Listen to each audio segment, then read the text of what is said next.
Est-ce que vous permettez de vous résumer en quelques phrases qui vous trahiront certainement? Certainement pas. Vous avez distingué deux perspectives. Dans la première, la philosophie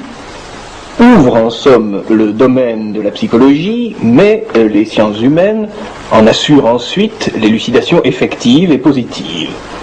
Dans la deuxième perspective, dont vous avez souligné qu'elle avait votre préférence,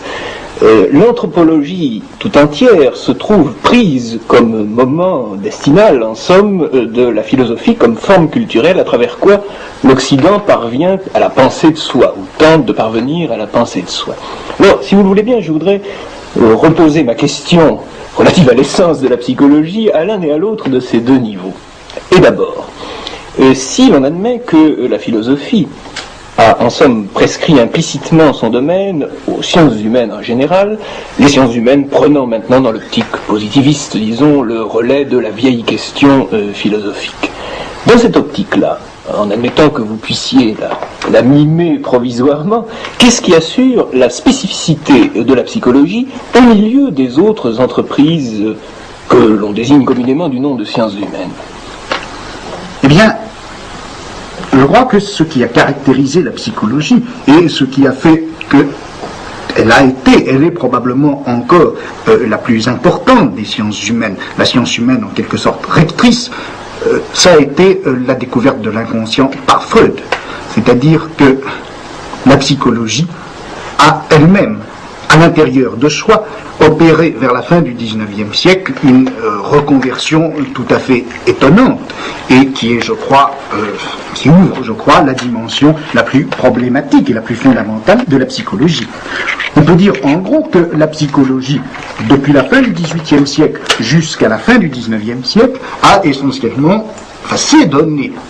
explicitement pour projet de faire l'analyse de la conscience, analyse des idées sous la forme de l'idéologie, analyse de la pensée, analyse des sentiments, etc. Et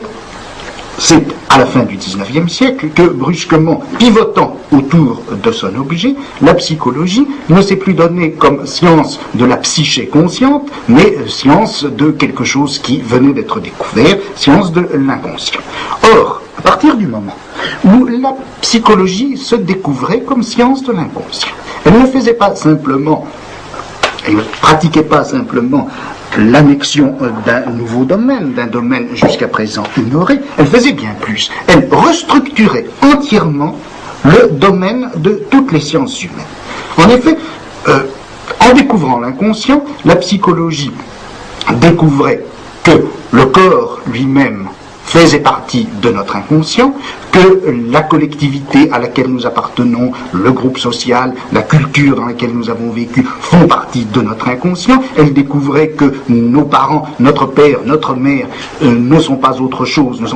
que des figures dans notre inconscient, etc.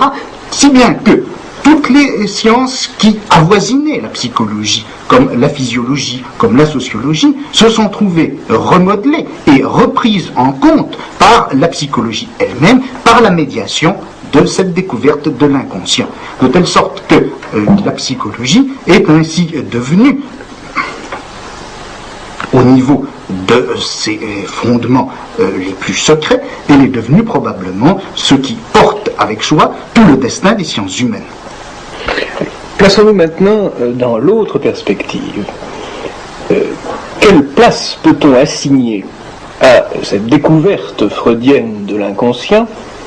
dans l'anthropologie conçue cette fois comme moment philosophique de la pensée de l'Occident?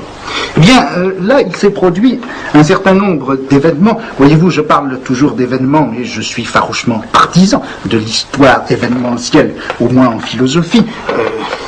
Puisqu'après tout, jusqu'à présent, on n'a jamais fait l'histoire de la pensée qu'en termes abstraits de structure générale, idéale et intemporelle, eh bien, il faudrait peut-être risquer une histoire purement événementielle de la philosophie, et non pas des philosophes, eh bien, si on faisait une histoire événementielle de la philosophie, je crois qu'il faudrait constater une série de faits, d'événements, en quelque sorte bruts, dans l'être même de la philosophie, qui se sont passés au XIXe siècle. Cet inconscient que la psychologie découvre comme nouvel objet et en même temps comme méthode absolument universelle pour toutes les sciences humaines, voilà que cet inconscient, en fait, il était déjà réfléchi par la philosophie elle-même, et ceci depuis Schopenhauer. Or, cet inconscient qui était objet philosophique depuis Schopenhauer et qu'il est resté jusqu'à Nietzsche, a été en même temps pour la philosophie ce qui lui a permis de contourner la question anthropologique que Kant avait assignée à la philosophie comme son domaine le plus général. Grâce à la réflexion sur l'inconscient, on s'est aperçu, si vous voulez, pour parler très grossièrement, finalement, que l'homme n'existe pas. Et c'est bien ce que Nietzsche a découvert lorsque, en affirmant la mort de Dieu, il a montré que cette mort de Dieu, ce n'était pas simplement la fin de la religion chrétienne, ce n'était même pas la fin de toutes les religions, mais c'était la fin de l'homme dans sa réalité et dans sa valeur humaniste, tel qu'il avait été reconnu depuis la Renaissance, depuis le protestantisme, peut-être même bien avant, depuis Socrate. Et si bien que on arrive à cette très curieux chiasme dans les événements fondamentaux du savoir occidental au XIXe siècle, apparition de l'anthropologie comme destin de la philosophie occidentale au début du XIXe siècle, découverte par la philosophie de l'inconscient comme à la fois fondement et disparition de cette anthropologie,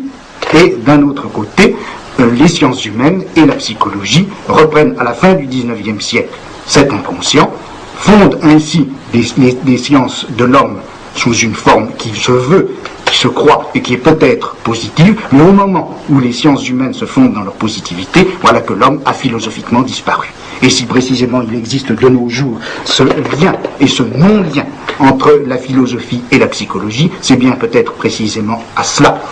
que ce phénomène est dû.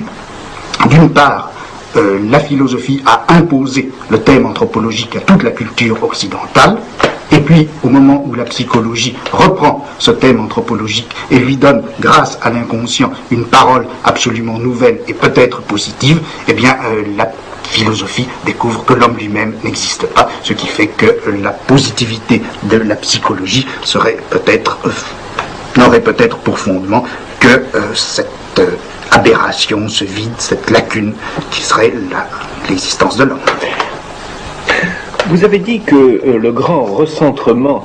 de la psychologie et même des sciences humaines en général s'était fait à la fin du XIXe siècle autour du thème de la découverte de l'inconscient. Le mot découverte est pris en général dans un contexte scientifique ou positiviste. Qu'entendez-vous exactement par découverte de l'inconscient ? Bien, je crois qu'il faut prendre le mot à peu près au sens strict. Freud a littéralement découvert l'inconscient comme une chose.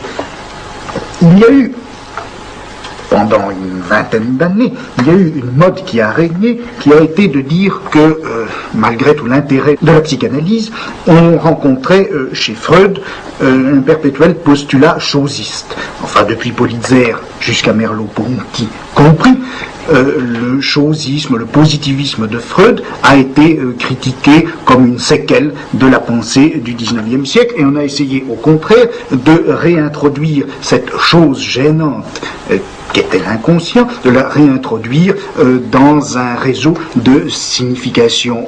plus subtile, plus fine, dans un réseau de signification tout court, de telle sorte que l'inconscient aurait pris statut dans une subjectivité peut-être transcendantale, ou peut-être empirique, ou peut-être historique, peu importe, mais l'inconscient aurait cessé d'être cette vilaine chose désagréable et caillouteuse que Freud a découvert en quelque sorte au-dessous du psychisme humain. Mais enfin, il ne faut pas oublier tout de même que Freud a effectivement découvert l'inconscient comme on découvre une chose, ou plutôt, si vous voulez, comme on découvre un texte. On sait bien, et là-dessus, les interprétations que le docteur Lacan donne actuellement de Freud sont indubitables, on sait bien que l'inconscient freudien a une structure de langage.